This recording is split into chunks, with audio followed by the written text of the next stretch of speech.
자, 여러분, 주식 투자라는 건 뭡니까? 지분 투자입니다. 우리가 치킨집을 차리고 싶어요. 총 1억 원이 들어간다고 하겠습니다. 이때 친구들 4명이 모여서 각각 2,500만 원씩 투자를 했는데 매달 순이익에서 4분의 1씩 나눠서 갖기를 합니다.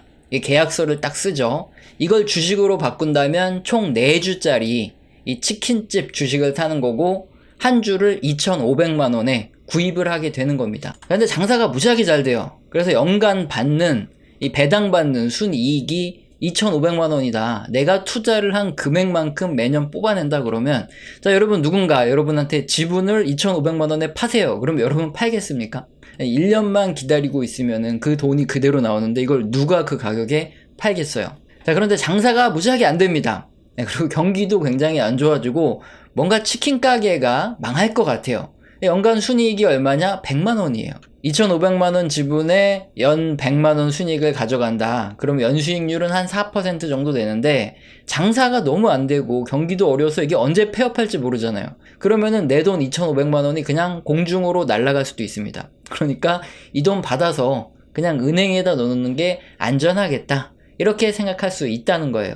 주식 투자를 굉장히 어렵게 생각할 수도 있는데 그냥 이 예시처럼 동네 치킨집에 내 투자금을 넣는다, 이 지분을 넣는다 생각하면 가장 확실합니다. 그러면 주식 투자할 때 무엇을 우선으로 해야 될지가 보이는데 가장 먼저 무엇을 봐야 될까요? 마케팅, 맛, 가격, 입지. 자, 요즘 유튜브 보시면은 뭐 실제로 자기가 치킨집 매출을 막 인증해 주면서 컨설팅 이런 것도 해주시는 분들이 굉장히 많죠. 입지도 치킨은 근데 배달이 굉장히 많기 때문에 요 부분도 무시할 수는 없지만 그래도 어느 정도 커버가 되죠, 배달로. 그리고 또 맛에는 프랜차이즈가 너무나 많아요. 그래서 맛의 차별화가 또 지금에서는 굉장히 쉽진 않죠. 가격 또한 내가 마진을 최대한 올릴 수 있는, 너무 싸게 팔면 많이 팔리긴 하겠지만은 마진이 박하고 적당한 가격을 매겨야 내가 고생 안 하고 가장 좋은 효율을 뽑아낼 수 있는 가격에 그 가격이 설정되겠죠. 이런 세부적인 요인들이 가장 중요하겠다 싶으실 수 있지만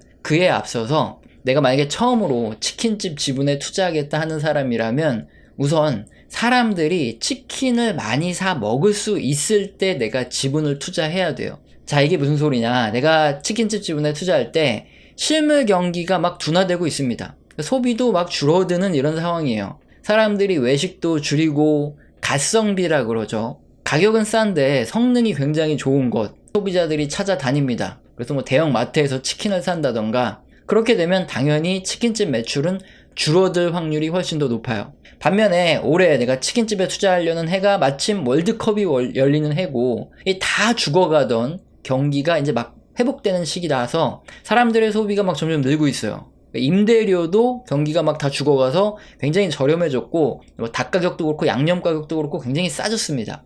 이런 시기에 투자를 한다 그러면은 앞으로 치킨집 매출이 떨어질 확률보다 올라갈 확률이 훨씬 많겠죠. 치킨 맛이 약간 딸리거나 입지가 조금 부족하거나 마케팅이 조금 약해도 이렇게 전체 시대적으로 사람들이 치킨을 많이 먹을 수밖에 없는 이런 환경에 있어야 내가 투자를 했을 때 손해볼 확률이 적다는 거예요. 주식 투자를 할 때 거시경제를 보는 이유가 바로 이거죠. 종목 선택과 매수 타이밍, 이게 굉장히 중요한 요소인 건 맞아요. 하지만 그 전에 주식시장이 지금 대세 상승하는 장이냐, 아니면 폭락이 정말 뭐 가까워 오고 있는 장이냐, 이런 것들을 확인하면서 내가 투자를 했을 때 손실을 볼 확률이 높은 구간인가 아니면 수익을 볼 확률이 높은 구간인가, 이런 것들을 구분해서 투자하기 위해서 거시경제를 보는 거죠. 그래서 우리 채널에서는 그냥 뭐 감으로 제가 설명드리는 게 아니죠. 경제지표라는 게 뭐죠? 통계자료입니다. 이걸 활용해서 경기 사이클을 판단하고, 정말 뭐 생업이 있어요. 그리고 굉장히 바쁩니다. 그래서 주식시장을 자주 들여다보기 힘들고 손절 때리고 익절하고 뭐 이런 것들 익숙하지 않으신 이런 중장기 투자자분들이 투자를 할 때 지금 구간은 수익을 볼 확률이 높은 구간인지 낮은지 이런 것들에 대한 정석적인 이야기를 해드리고 있는 거죠. 그래서 그걸로 도움을 받아보시면 되고, 오늘은 전일이죠. 8월 10일에 아주 중요한 지표죠. 소비자 물가지수 CPI가 발표가 됐습니다. 물가는 지금 구간이 어느 경기의 상황인지 이걸 판단하는데 아주 중요한 지표이기 때문에 이 부분을 함께 살펴보도록 하겠습니다. 소비자 물가의 전년 대비 상승률, 이게 물가의 개념이죠. 이게 어떻게 발표됐냐? 3.2%예요. 지난 7월에 발표 때보다는 0.2% 정도 살짝 올랐습니다. 근데 뭐 요거 가지고 크게 주식시장에선 동요하지 않는 분위기고요. 그 다음 식품과 에너지를 제외한 근원 소비자 물가의 전년 대비 상승률은 4.7%입니다. 0.1% 정도 전월 대비해서 감소를 했어요. 잘 감소를 안 하죠. 그런데 이때 단순히 뭐 전문가들의 예상치인 컨센서스라 그러죠. 이거보다 발표된 소비자 물가가 높게 발표되면 물가가 아직 높구나 하면서 주식시장이 뭐 하루 이틀 조정받는 이런 정도로 생각하고, 컨센서스보다 낮게 나오면 주가가 오르겠네, 금리가 또 빨리 떨어지고 하면서 더 좋겠네 해서 주가가 오른다,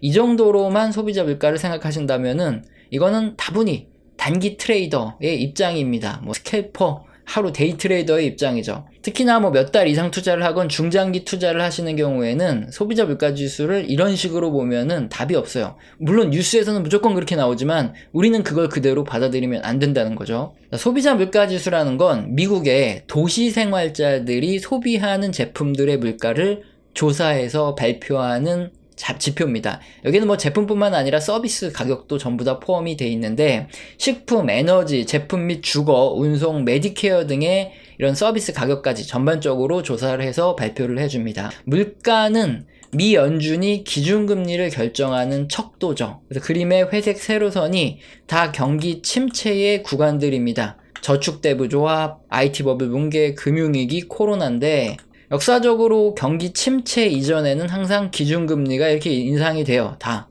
그러다가 동결이 됐고, 그 다음에 떨어지는 이런 과정에서 여지없이 경기 침체가 다 발생을 했습니다. 확률이 굉장히 높다는 걸 알 수 있는데, 이유가 뭐냐면 폭락이 오기 직전에 절대 물가가 굉장히 높아요. 뭐 조금 이따 자세히 설명드릴 건데, 그래서 실제적으로 사람들이 소비하는 그 물량은 오히려 줄어들고 있었는데, 경기 둔화가 시작되면서 미연준에서도 기준금리를 인하하는 거죠.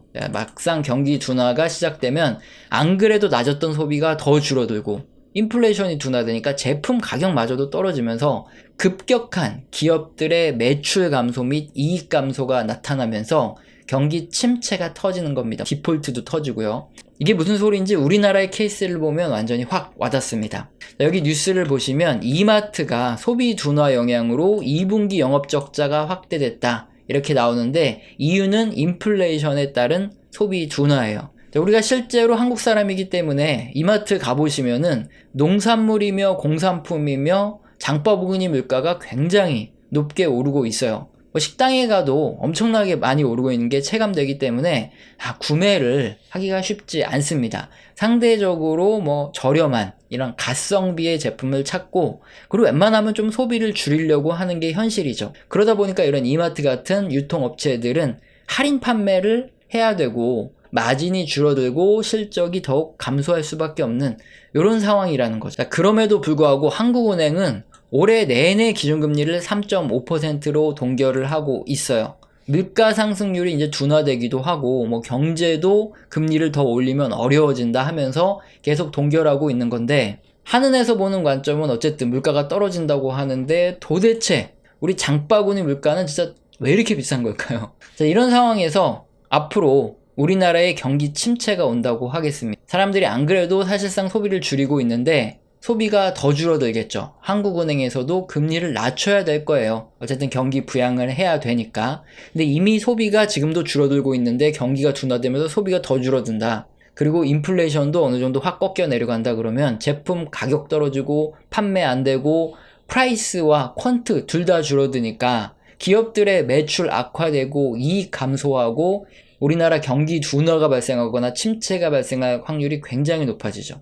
우리나라 케이스가 그대로 미국에도 적용이 되는 겁니다. 이게 바로 앞서 살펴본 것처럼 기준금리가 인상되다가 인상이 중단된 후 이때 절대적으로 물가 수준이 높고, 그 다음에 경기 둔화가 오면서 이제 본격적으로 경기 침체가 역사적으로 이렇게 발생했던 거죠. 자, 이 그림을 보시면 좀 명확해지는데, 전년 동기 대비 증가율 이것만 계속 보여주잖아요. 그게 아니라 이 근원 소비자 지수의 그 원래 지표, 물가 지수를 보면 됩니다. 이 지표를 보시면은 2020년 코로나 이전까지는 근원 소비자 물가 지수가 이렇게 완만하게 증가를 하다가 코로나 이후에 각도 자체가 틀려지죠. 엄청나게 빠르게 물가가 올라간다는 거예요. 코로나 때 260원 정도 하던 게 지금은 이제 310원 정도로 쫙 올라갔다는 겁니다. 그러면 개인들이 소비를 쉽게 할 수 있을까요? 아니죠. 미국도 마찬가지입니다. 만약에 월급이 동일한 수준으로 이 각도로 이렇게 월급이 급격히 올라간다 그러면은 소비가 똑같이 그렇게 늘어날 수 있지만 소득은 그만큼 늘어나지를 못해요.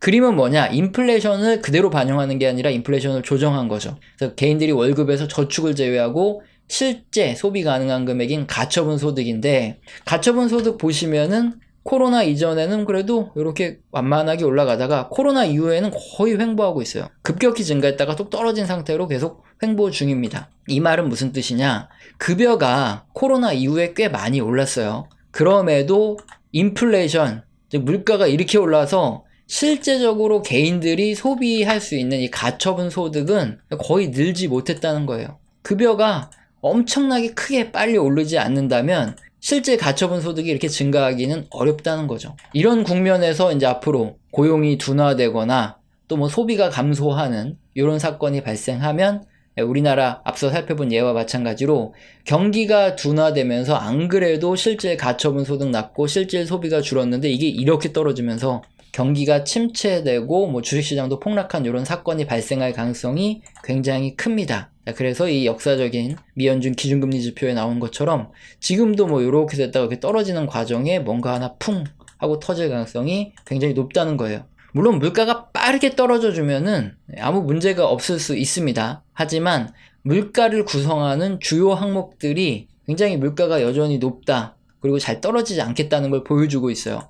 물가를 잘 안 떨어지게 만드는 중요한 요인이 바로 주거비입니다. 주거비가 거의 전체 비중에서 한 35% 정도를 차지하는데 8월에 7.7%로 전년 대비 또 증가를 했어요. 이게 굉장히 높은 상승률입니다. 물론 증가율이 고점을 찍고 떨어지고는 있지만 여전히 7.7% 전년 대비 증가했다는 게 중요한 거고, 그리고 이런 주거 물가는 무엇이 선행을 하냐? 주택 가격이 선행을 합니다. 여기 주택 금융청 가격 지수도 그렇고 진로 주택 가격도 다시 올라가고 있고 케이스 실러 주택 가격도 미국에서 다시 올라가고 있어요. 그래서 이게 그나마 떨어지고 있었는데 쉽게 떨어지진 않을 것 같습니다. 그리고 소비자 물가를 구성하는 다른 중요한 항목, 즉 에너지입니다. 에너지가 최근에 유가 급등으로 증가율이 다시 또 올라가고 있어요. 12.5%의 마이너스로 이렇게 다시 올라가고 있는데 바닥 찍고 이렇게 올라가는 형국입니다. 품 물가도 마찬가지로 전년 대비로 4.9% 증가를 하고 있어요. 뭐 고점 찍고 떨어지는 추세긴 하지만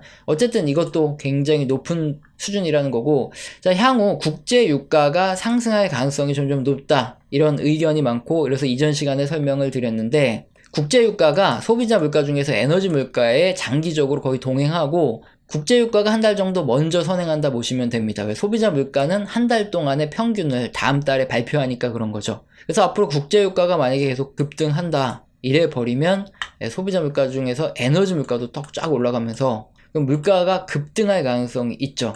그래서 전반적으로 우리가 살펴봤더니 소비자 물가 지수는 당장 빠르게 하락한다기보다는 하락 속도가 여러 부분에서 좀 느리게 하락할 수밖에 없는 상황이기 때문에 하락 속도는 빠르지 않을 거고, 잘못하면 다시 상승할 가능성도 지금 충분히 있습니다. 그래서 주식 투자를 하기 전에 먼저 거시경제의 흐름을 먼저 보고 투자하는 이런 현명한 투자자라면 내가 주식 투자를 하기 적당한 시점인가 아닌가를 살펴봐야 되는데, 수익을 볼 확률이 높은 그런 지점에 투자를 하겠다 마음먹었다면 지금 구간은 어떻습니까? 역사적으로 경기 침체가 발생했던 이런 구간들에 뭔가 이렇게 앞전에 있는 이런 구간 같아요. 굉장히 큰 폭락이 올 수도 있기 때문에 굉장히 주의를 기울여야 되는 구간이다, 이게 말씀을 드리고 싶고, 이 반대 구간들 있죠. 오히려 기준금리가 이렇게 낮춰 들어가면서 뭐 제로에 가까워지는 이런 시점들에서는 주식에 투자를 해야 될 그럴 국면이다, 그렇게 보시면 될 것 같습니다. 뭐 돈풀기를 하고 나서 조금 이따 투자하면 된다, 이렇게 보시면 되는 거죠.